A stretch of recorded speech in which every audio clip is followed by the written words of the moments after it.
السلام علیکم۔ تو بچوں، آج باری ہے غلام عباس کی، جو ہمارے اے لیول کے آخری افسانہ نگار ہیں۔ آئیے ان کا تعارف کرتے ہیں اور ان کی وجہ شہرت بھی بیان کرتے ہیں۔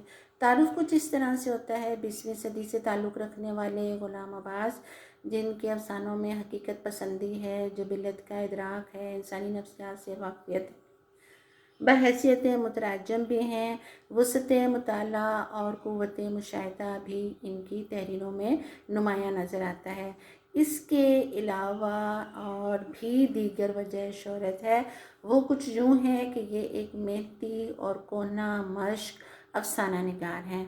بچوں، کونا مشق افسانہ نگار ایسے افسانہ نگار کو کہتے ہیں جو بہت ہی ماہر، تجربہ کار، منجھے ہوئے افسانہ نگار ہوتے ہیں، یا ایسے لوگ ہوتے ہیں جن کے بارے میں ڈاکٹر باریک کا اظہار خیال کچھ یوں ہے۔ وہ کہتے ہیں کہ وہ ایک حقیقت پسند انسان ہیں، ان کی کہانیوں میں ایک رمز چھپا ہوا ہے۔ یہ تھا اظہار خیال ڈاکٹر باریک کا۔ اس کے علاوہ اچھائی اور برائی کی دقیانوسی تعمیرات سے بالاتر ہو کر کہانیاں انہوں نے تحریر کی، اور ان کی کہانیوں میں انسانی زندگی کے تاریخی پہلوؤں کی نشاندہی بھی کی گئی ہے۔ معاشرے کی سطحی سوچ کی عکاسی کی گئی ہے۔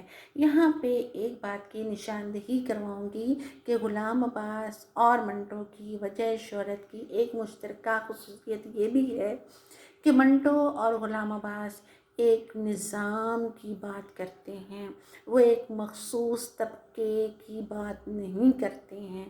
تو یہ سب سے بڑی خوبی منٹو اور غلام عباس کی تحریروں میں نظر آتی ہے۔